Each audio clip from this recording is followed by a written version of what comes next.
At this time, I now call to order the first meeting of the Ethics Committee of the 104th Undergraduate Senate. Welcome, guys, and we are going to take roll. I am here. Senator Syed.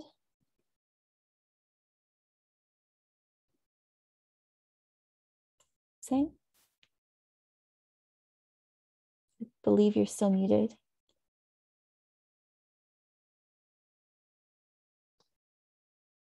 All right.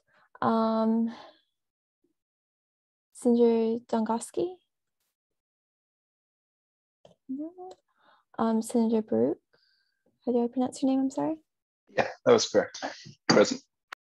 Perfect. Senator Vespute? Senator Trotman? Here. Thank you. And Senator Bamu? Here. Thank you. All right.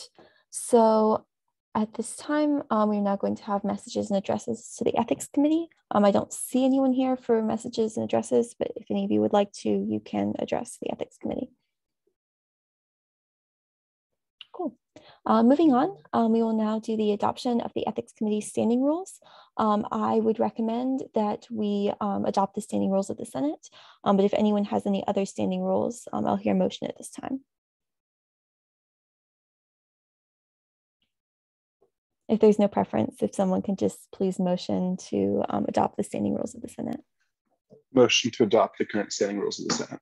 Thank you. Is there a second? Thank you. So moved. All right.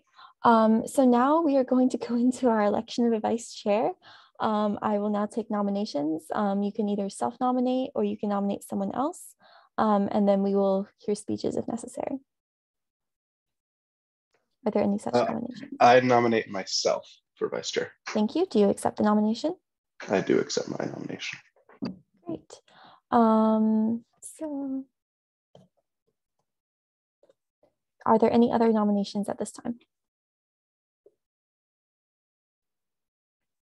Okay, seeing none, if you would like, you can now give a speech for up to 5 minutes about your qualifications for the position, or we can, I believe, suspend unnecessary rules and regulations in order to move into questions, discussions, or voting procedure. Motion to do so. And the second? Second. All right. Congratulations, Senator Baruch. You are now the Vice Chair of the Ethics Committee. Thank you. Thank you. So, great, that went a lot faster than I was expecting. We now have a chance to workshop the Code of Ethical Conduct. So the Code of Ethical Conduct is, I'm just going to speak on it for a minute, is very interesting. It is defined in the, it's defined in section 413 of chapter 4. So chapter 4, section 413, subsection H of the bill or of the code. And basically it just says the Ethics Committee shall create and maintain a code of ethical conduct that all senators are bound by. Behavior that falls outside the realm of acceptable conduct shall constitute malfeasance, misfeasance, or nonfeasance, such as the case demands. In the event that a senator violates the Code of Ethical Conduct and the instance is documented by supporting evidence, the ethics chair shall call an investigatory meeting of the committee and report to the full Senate the final disposition of the matter at hand. It shall be reviewed annually and adopted only by a 2/3 majority of the Senate, and this shall occur during the first meeting of each Senate session. Unfortunately, since this was not established in the last Senate, we kind of have to do this pretty much now. In order to make it easier for everyone, I was going to take ideas and then send out an email later with like a more codified version. Does anyone have any specific ideas that they would like to include in the Code of Ethical Conduct?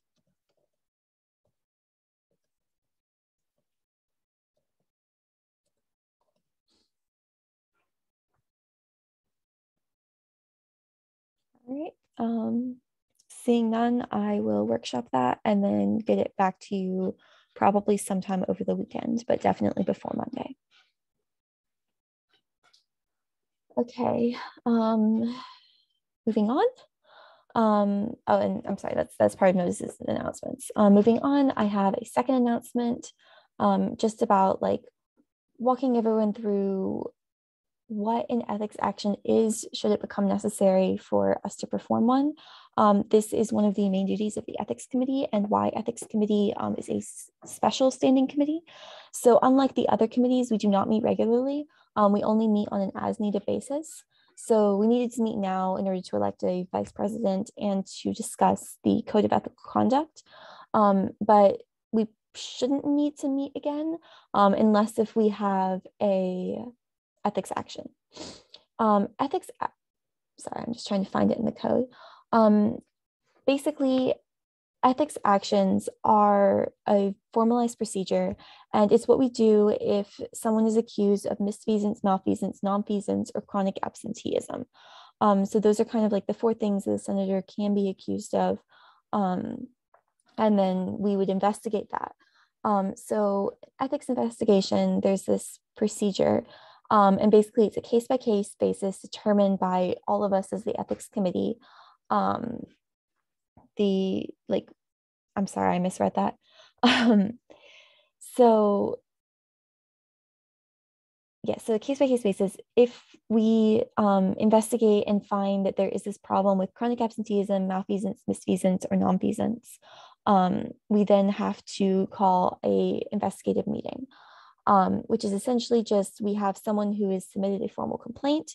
We read out the complaint. We hear a statement from the person who has made the complaint. We hear a statement from the person who is accused. If there's any evidence or witnesses, we get to hear those. We then can cross-examine all of the evidence and witnesses. Then we hear a final statement from both the person who made the complaint and the person who is accused.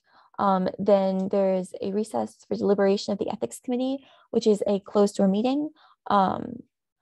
So we are the only ones allowed in the meeting, and we make a decision about what we should recommend as our final action. We then return, we tell them, and then we report this to Senate, and then we adjourn. There's a couple things we can do if there is an ethics action.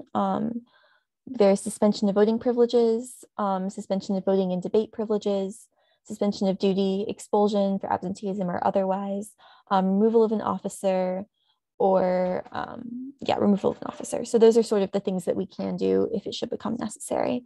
Are there any questions about like what an ethics action is, why we would do it, or sort of like how the process goes? How do people make the ethics complaint in the first place? Yes. So if you have an ethics complaint, I believe you would just email or meet with me in person. And then I would discuss with the person that the complaint is being made against to determine if there are grounds for an ethics action. If there are grounds for an ethics action, I will email all of you, and we will then go into the ethics action procedure. Great question. Anything else? Great. So now we have established that. Does anyone else have any other notices or announcements? Cool. Do I hear a motion for adjournment? Motion to adjourn. Second. Thank you. Thanks, everyone. I will stop the recording.